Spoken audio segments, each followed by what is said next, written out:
Oke, sebelumnya Assalamualaikum warahmatullahi wabarakatuh, teman-teman semuanya. Selamat siang juga. Jadi pada hari ini kita akan membedah materi yang berfokus pada ayat ke-6 dari Al-Fatihah itu sendiri, yaitu Ihdinas Shiratal Mustaqim. Kita semua kan udah tahu nih arti dasarnya, yaitu tunjukkanlah kami ke jalan yang lurus. Tapi pada hari ini kita akan menggali mengapa kalimat ini wajib diulang minimal 17 kali sehari dan apa sih rahasia besar di balik pemilihan bahasanya menurut para ulama tafsir. Oke, sebelum masuk ke materi intinya, eh, sebenarnya aku mau ngajak kalian nih untuk menanamkan satu mindset ini, yaitu hidayah itu bukan cuma komoditas yang kalau udah kita dapetin sekali, terus kita miliki selamanya. Tapi hidayah itu tuh seperti oksigen bagi agama kita atau bagi spiritual kita. Jadi kita butuh pasokan setiap detik. Itu itulah alasan mengapa orang yang sudah memeluk Islam, bahkan seorang ulama sekalipun, itu tuh tetap diwajibkan meneriakan permohonan ini di setiap rakaat sholatnya. Terus kita lanjut ke slide berikutnya, yaitu kita akan masuk ke akar kata dan tafsirnya. Nah, jika kita renungkan lebih jauh, ada pertanyaan yang menarik yang bakal muncul di pikiran kita, yaitu mengapa orang Muslim yang sudah beriman masih harus meminta hidayah kepada Allah. Kalau dipikir secara logika, bukannya seorang Muslim yang udah berada di dalam Islam itu berarti sudah mendapatkan petunjuk. Nah, para ulama itu menjelaskan bahwa manusia bukan makhluk yang statis gitu. Jadi hati manusia itu dalam bahasa Arab kan disebut qalb, yang akar katanya bermakna sesuatu yang mudah berbolak-balik. Nah, hari ini seseorang yang sangat mudah semangat nih beribadah, tapi besoknya semangatnya kayak luntur gitu. Hari ini misal yakin terhadap kebenaran, tapi besoknya dia bisa ragu atas kebenaran itu sendiri. Nah, karena itu Nabi Muhammad SAW itu yang merupakan manusia terbaik pun sering berdoa seperti ini. Ya muqallibal qulub, sabit kolbi ala dinik. Yaitu yang memiliki arti, wahai zat yang membolak-balikan hati, teguhkanlah hatiku di atas agamamu. Kita perhatikan bahwa yang diminta Nabi itu bukan tambahan rezeki, bukan tambahan usia, tapi melainkan yaitu keteguhan hati. Ini menunjukkan bahwa tantangan terbesar manusia itu sebenarnya bukan menemukan kebenaran, tetapi bertahan atas kebenaran itu. Nah, dalam kehidupan sehari-hari kita, kita sering melihat fenomena ini, yaitu misal ada orang yang dulunya rajin mengaji, lalu perlahan meninggalkannya. Lalu ada orang yang dulunya menjaga sholatnya yang berjamaah, tapi lama-lama mulai eh, mulai meninggalkannya karena mungkin kesibukan kerjanya. Terus misal ada orang yang dulunya berhati-hati banget terhadap makanan yang halal, namun karena tuntutan lingkungannya, jadi mulai mengabaikan hal tersebut. Nah, maka ketika kita mengucapkan ihdina, kita sebenarnya sedang mengakui kelemahan diri kita. Kita sedang bertanya kepada Allah, ya Allah, saya tahu jalan ini benar, tetapi saya tidak percaya pada kekuatan diri saya sendiri. Saya membutuhkan bantuanmu untuk tetap bertahan. Inilah makna kehambaan yang sangat mendalam. Ketika seorang Muslim yang secara de facto gitu sudah berada dalam Islam, mengucapkan kalimat ihdina. Tapi apa sih yang sebenarnya yang sedang dia minta kepada Allah? Nah, para ulama ini mentafsir menjelaskan bahwa permohonan ini bercabang menjadi dua makna utama, yaitu yang pertama yaitu tabat, yang artinya keteguhan atau konsistensi. Bayangkan jika misal kita sedang mengendarai mobil di jalur tol gitu. Nah, jalurnya ini udah benar, tapi kita masih tetap butuh tangan yang stabil untuk memegang setir mobil kita supaya kita tidak oleng nih ke kanan atau ke kiri. Nah, di dalam kehidupan, jalur kita memang benar nih, udah Islam. Tapi godaan dunia, masalah ekonomi, gesekan sosial bisa membuat iman kita oleng. Melalui kata idina itu, kita memohon kepada Allah, ya Allah, kunci hati saya agar tetap teguh di atas jalur kebenaran ini sampai mati. Nah, makna kedua yaitu ziyadah, artinya peningkatan atau tambahan.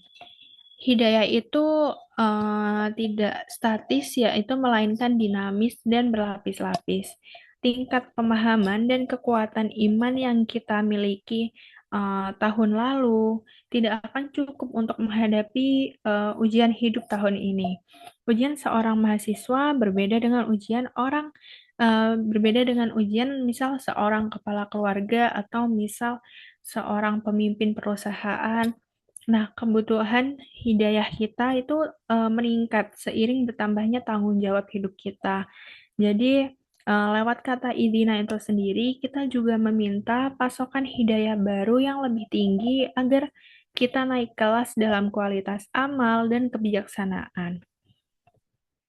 Selanjutnya kita bisa merenungkan makna peningkatan hidayah itu sendiri.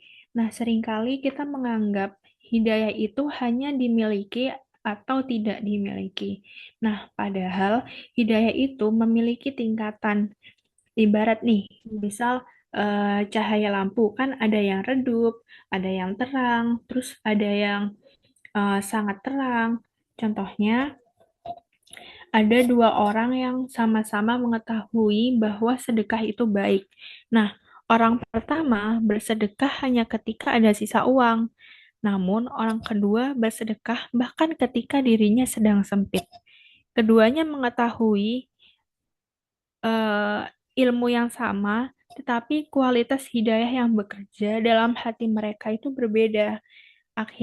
Karena itu, para sahabat Nabi yang sudah dijamin keimanan dan kemuliaannya masih tetap terus belajar dan meminta tambahan ilmu serta petunjuk.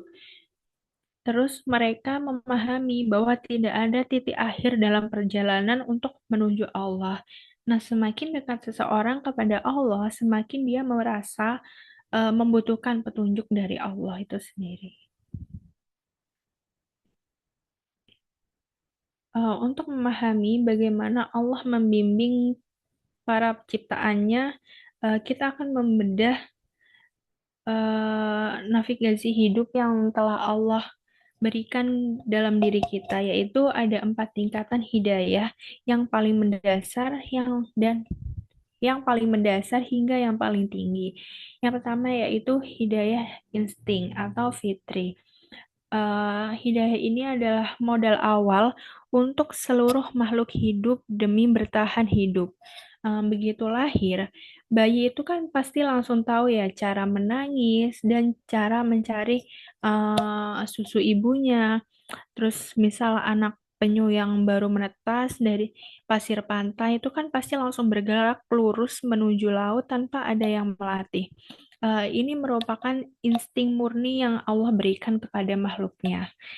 Yang kedua yaitu hidayah indrawi. Eh, Kita naik tingkat ya dari insting ke indrawi.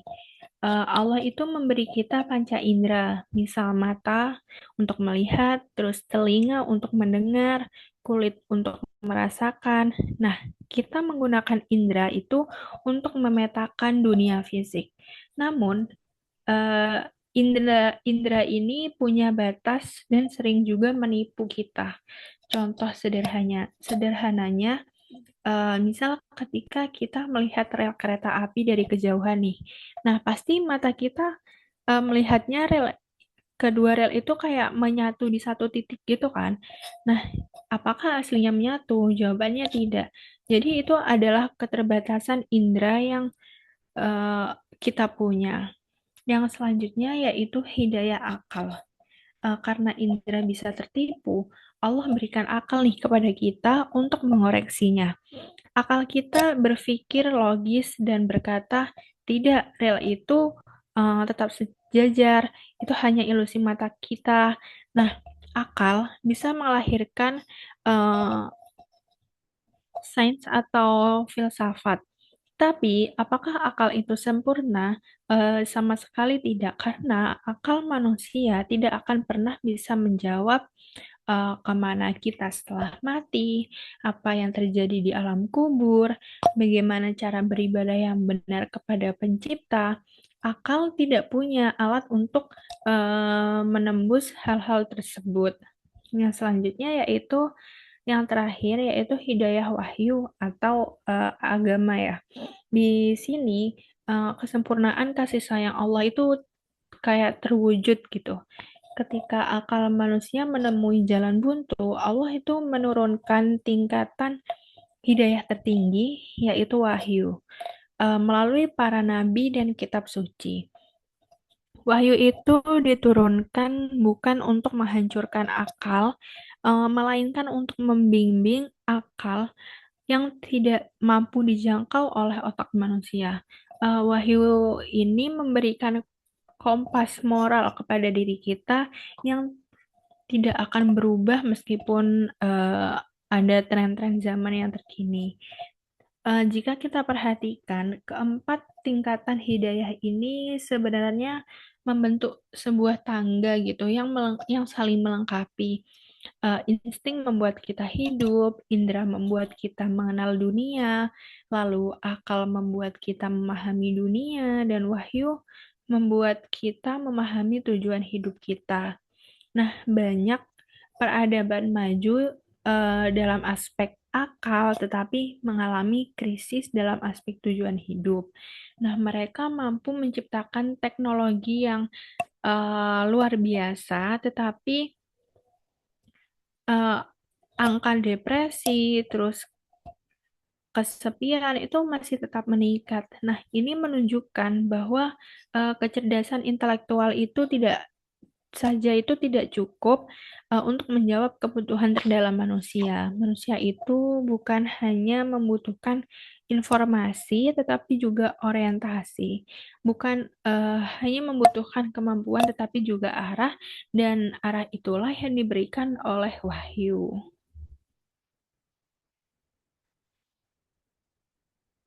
Oke, sekarang kita bicara mengenai eh, hidayah atau taufik.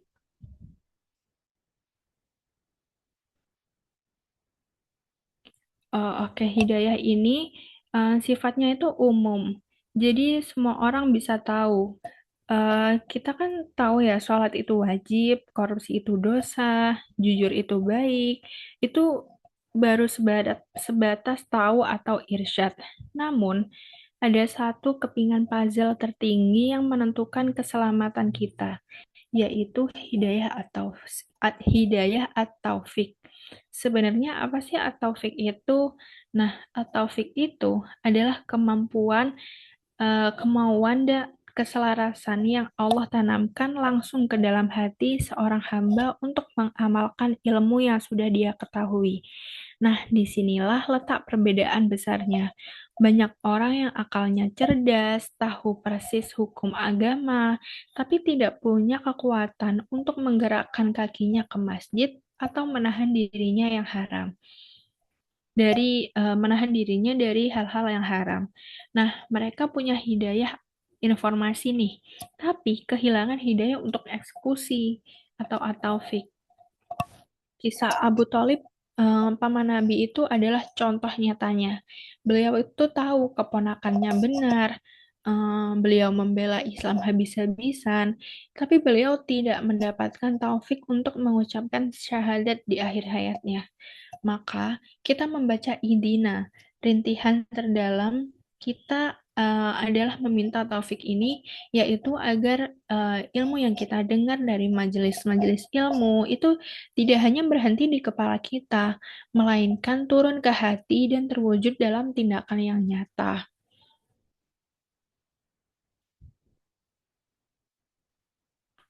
Oke, sekarang kita beralih ke kata berikutnya yaitu asyirat. Di dalam bahasa Arab, kekayaan kosakatanya itu luar biasa sekali ya. Untuk menyebut kata jalan saja ada banyak istilah. Ada kata thorik yang biasanya menunjukkan pada jalan setapak atau jalan kecil. Ada kata sabil yang artinya jalan yang bisa bercabang kemana-mana. Namun mengapa Allah ini memilih kata syirat dalam Al-Fatihah? Karena secara linguistik atau secara bahasa ya, sebuah jalan itu tidak akan pernah disebut syirat kecuali ia adalah jalan raya yang sangat besar, lebar, dan merupakan jalur utama. Pesan tersiratnya dalam Islam digambarkan bahwa syirat ini sebagai sistem hidup yang luas. Ia tidak sempit, tidak kaku, dan sanggup menampung seluruh umat manusia dari berbagai latar belakang budaya, suku, dan zaman. Untuk berja- eh, berjalan bersama menuju satu tujuan. Nah, jalan ini langsung menghubungkan hamba dengan Tuhannya tanpa ada sekat birokrasi spiritual yang rumit. Ketika Allah menggunakan kata syirat, ada pesan yang sangat kuat, yaitu jalan ini sebenarnya memang panjang tetapi jelas. Jalan ini memang memiliki ujian, tetapi arahnya itu pasti gitu. Dalam kehidupan yang modern kayak kita sekarang ini, itu banyak orang yang kehilangan arah bukan karena kurangnya informasi. Bahkan informasi juga banyak banget ya, misal kayak di sosial media gitu. Tapi karena terlalu banyak informasi tersebut, kita setiap hari dibanjiri oleh opini-opini, tren, terus ideologi yang saling bertabrakan. Nah, di tengah kebisingan itu, Al-Fatihah ini mengajarkan bahwa manusia membutuhkan satu jalur utama yang perlu dijadikan untuk referensi dalam hidupnya.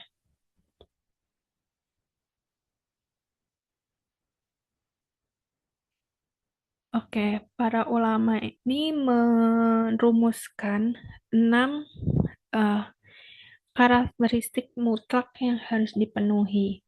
Yang pertama yaitu mustaqim atau lurus.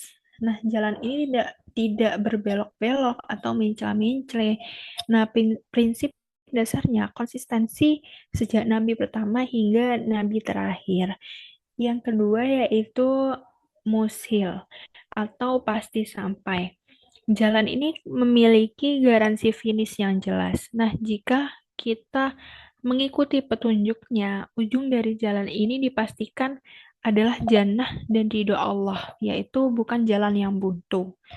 Selanjutnya yaitu wadih atau jelas. Jalurnya terang benderang, lalu aturan main mengenai mana yang halal, mana yang haram, itu dipaparkan secara gamblang dan tidak ada konspirasi atau rahasia yang disembunyikan dari pengikutnya. Lalu yaitu wasi atau luas. Pintu tobat di jalan ini tuh selalu terbuka lebar bagi siapapun yang pernah tersesat dan ingin kembali masuk ke jalur utama. Lalu ada muayyan atau sudah ditetapkan. Kriteria keselamatan di jalan ini sebenarnya sudah baku dan dirancang oleh Allah, bukan hasil kompromi politik manusia yang bisa diubah setiap ada pergantian kekuasaan misalnya. Lalu yang terakhir ada akrab atau terpendek. Secara logika, jarak terpendek yang menghubungkan dua titik adalah garis lurus. Islam itu adalah rute paling efisien untuk menyelamatkan manusia di dunia dan di akhirat tanpa perlu kita terjebak dalam eksperimen ideologi-ideologi buatan manusia yang melelahkan. Sebenarnya 6 karakteristik sirat ini dapat kita gunakan sebagai alat evaluasi.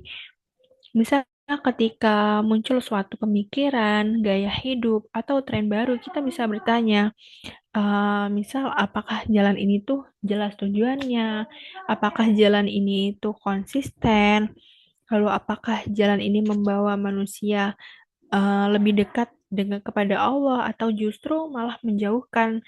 Nah, pertanyaan-pertanyaan semacam ini membantu kita membangun kemampuan berpikir kritis pada kehidupan kita. Lalu yaitu muncul nih pertanyaan, mengapa kita harus berdoa 17 kali sehari, harus mengucapkan Al-Fatihah dan 17 kali sehari? Untuk jadi jawabannya tuh terletak pada sifat dasar manusia yang mudah lupa dan mudah terpengaruh. Jadi kita mungkin keluar dari rumah nih di pagi hari dalam keadaan beriman setelah sholat subuh. Tapi begitu kita masuk ke lingkungan kita yang baru, misal kita kuliah, kita melihat persaingan materi, kita melihat distorsi informasi di media sosial, terus orientasi hidup kita pasti bakal bisa tergeser. Pengulangan doa idina ini di setiap rakaat sholat berfungsi sebagai tombol eh, kalibrasi ulang atau recentering. Nah, ia itu menarik kembali jiwa kita yang mulai terdistraksi oleh urusan dunia. Nah, untuk kembali fokus pada kompas spiritual yang benar. Nah, misal bayangkan jika seseorang tidak melakukan kalibrasi kompas nih selama berbulan-bulan. Nah, pasti sedikit demi sedikit arah perjalanannya juga pasti akan tergeser kan. Nah, perbedaan 1 derajat juga mungkin terlihat kecil nih pada awal perjalanan, tetapi setelah menempuh ribuan kilometer, eh, ia bisa berakhir sangat jauh dari tujuan awal karena eh, bergeser 1 derajat itu kan nggak kelihatan ya. Tapi kalau terus-menerus tuh pasti akan menyesatkan jalan kita. Nah, begitulah kehidupan spiritual manusia. Jadi penyimpangan besar itu seringkali berawal dari kelalaian yang kecil yang terus dibiarkan. Nah, karena itu Allah menghadirkan sholat sebagai mekanisme kayak koreksi harian gitu.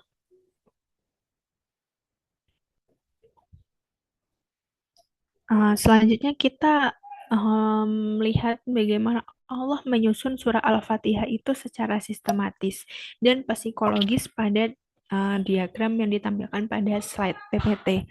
Nah, Al-Fatihah itu dibagi secara adil. Separuh awal berisi pujian total kepada Allah dan separuh akhir berisi ruang untuk permohonan kepada hambanya. Dan yang menariknya, permintaan spesifik pertama yang Allah ajarkan di dalam Al-Fatihah ini yaitu bukan tentang kelimpahan harta, kesehatan fisik, atau jabatan duniawi. Permintaan pertama dan utamanya yaitu idina syiratal mustaqim. Kenapa? Karena Allah, aduh berisik banget guys. Kedengaran enggak suara berisik? Udah terlalu kok. Iya, nggak terlalu. Ya. Selanjutnya, aduh aku ulang ya. Selanjutnya kita lihat nih struktur Al-Fatihah itu sendiri. Nah, Al-Fatihah ini dibagi secara adil. Misal, separuh awal itu berisi pujian total kepada Allah dan separuh akhir berisi ruang untuk permohonan kepada hambanya. Nah, dan yang menariknya, permintaan spesifik pertama yang Allah ajarkan itu bukan melainkan bukan mengenai kelimpahan harta, kesehatan fisik, atau jabatan duniawi. Permintaan pertama dan utama. adalah ihdina syiratal mustaqim. Kenapa? Karena Allah tahu jika hambanya sudah memegang kendali hidayah dan berada di jalur yang lurus, maka seluruh aspek kehidupan dunianya akan ikut tertata dengan penuh keberkahan.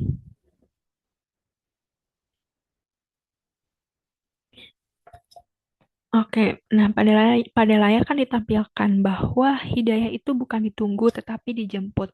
Sirotol mustaqim bukan sekedar peta, tapi perjalanan yang harus ditempuh dengan kesabaran. Nah, kalimat ini tuh kayak mengoreksi kesalahpahaman sebagian orang yang bersikap pasif dengan dalih belum mendapatkan hidayah. Nah, hidayah irsyad atau informasi ini kan sudah ada di depan kita melalui Al-Quran dan majelis ilmu. Tugas kita tuh sebenarnya cuma menggerakkan tubuh kita untuk menjemputnya, mendatangi sumber-sumbernya, agar Allah menurunkan hidayah taufiknya.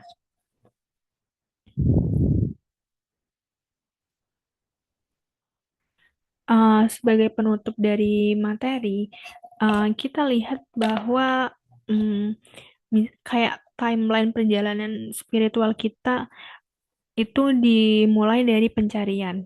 Ketika akal kita mulai membuka diri terhadap kebenaran, lalu masuk ke fase penetapan, yaitu saat kita menerima Islam itu sebagai kompas gitu ya, sebagai petunjuk arah dari hidup kita. Lalu fase terpanjang dan terberatnya yaitu fase ketiga, yaitu konsistensi atau istiqomah. Disinilah fungsi konstan dari doa ihdina itu sendiri yang bekerja setiap hari menjaga kita agar tidak keluar jalur akibat kejenuhan atau hantaman badai ujian hidup gitu. Nah, sampai kita mencapai fase puncaknya yaitu berakhir dalam kondisi husnul khotimah dan meraih ridho Allah.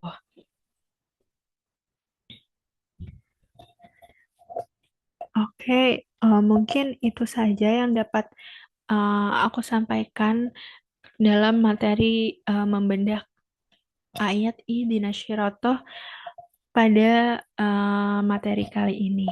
Mungkin dari teman-teman, apakah ada yang mau ditanyakan?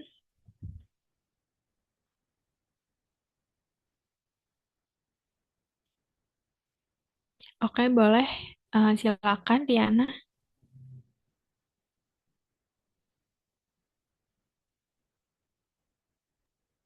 Oke, terima kasih Agarin atas kesempatannya. Tadi kan disebut kita kan membahas tentang Ihdinash Shiratal Mustaqim itu sendiri. Nah, di zaman sekarang kan banyak sekali kan ya godaan-godaan baik dari lingkungan, terus juga pertemanan di perkuliahan juga pastinya. Nah, bagaimana caranya agar kita itu bisa konsisten buat tetap istiqomah dan tetap berada di jalan yang lurus di tengah godaan zaman sekarang yang benar-benar kayak apa ya dekat banget dengan dunia kita gitu. Terima kasih.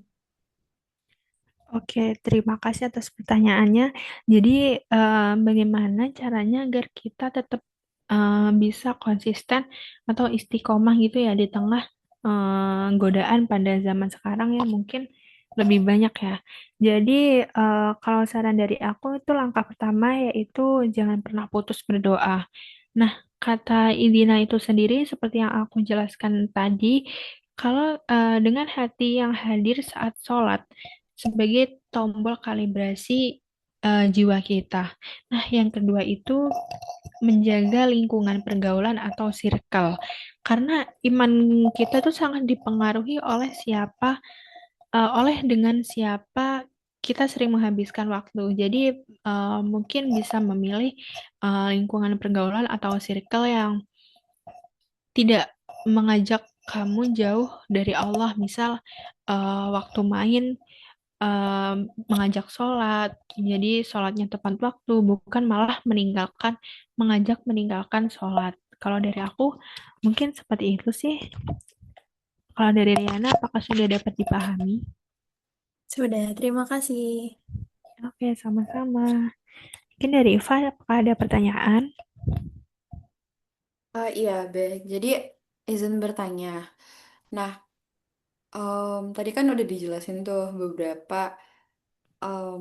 kayak apa ya? Pokoknya kayak penjelasan tentang hidayah kan. Nah, tapi aku mau nanya, kenapa ya ada orang tuh dia itu pintar agama, tapi tetap susah buat beribadah dan suka aja gitu melanggar aturannya Allah. Mungkin itu aja. Terima kasih, Arin. Oke, jadi mengapa orang yang pintar agama itu tetap susah beribadah dan suka melanggar aturan Allah ya? Nah, itu tuh karena orang tersebut baru memiliki hidayah irsyadnya saja, yaitu hanya sebatas ilmu atau informasi, tetapi belum mendapatkan hidayah taufiknya, yaitu menggerakkan hati dari Allah untuk mengamalkan ilmu. Ilmu itu kan oto, di kepala itu kan tidak otomatis menjadi amal ya tanpa adanya taufik itu sendiri. Nah, contohnya aku pernah dengar cerita dari teman aku sendiri, katanya dia tuh punya teman yang lulusan dari pondok pesantren nih. Nah, tapi dia banyak nih memiliki hidayah irsyad, ilmunya, informasinya itu pasti banyak sekali yang udah diajarkan oleh ustadz atau ustazah yang ada di pondok pesantrennya. Tetapi anak tersebut nih tidak pernah sholat, terus juga tidak pernah puasa, tidak pernah melakukan hal-hal yang disunahkan oleh Allah. Nah, itu artinya dia hanya memiliki hidayah irsyad saja, yaitu sebatas informasi. Tetapi dia belum memiliki hidayah taufiknya. Mungkin dari aku itu saja. Apakah dari Iva dapat dipahami? Benar dapat dipahami. Jadi emang kayak kalau mau yang benar-benar orangnya itu soleh atau orangnya itu nerapin em, si hidayahnya itu harus hidayah taufik gitu kan, bukan hidayah irsyad. Ya benar gak? Iya, benar sekali. Oke, terima kasih Arin. Oke, mungkin dari teman-teman dapat menyampaikan nih insight baru yang udah didapetin dari penjelasan yang udah aku sampaikan tadi. Mungkin dari Riana dulu boleh nih. Oke, terima kasih. Jadi setelah tadi dijelasin juga sama Arin, jadi aku tuh lebih tahu gitu. eh, ini kan lebih mendalam ke ayat Ihdinas Shiratal Mustaqimnya ya. Jadi tadi juga kan disebutin juga kenapa kita harus juga sekali berdoa gitu dalam seharinya. Itu kan dijelasin alasannya itu kenapa. Jadi lebih tahu gitu. Oh ternyata itu dibalik pengulangan doa dan sholat Al-Fatihah ini dalam sholat lima waktu tuh ada alasannya gitu, bukan hanya eh, apa ya kebiasaan semata gitu. Dan juga jadi lebih apa ya kayak oh jadi meskipun di zaman ini tuh banyak banget godaan untuk tidak apa ya sesuai dengan jalan Allah, tapi mungkin dengan Al-Fatihah itu kita bisa tetap lurus di jalan Allah. Jadi ya itu sih yang bisa aku dapetin dari penjelasan Arin hari ini. Oke, terima kasih. Keren sekali, Riana. Iya, Mungkin dari terima kasih. Iva boleh nih disampaikan insight-nya.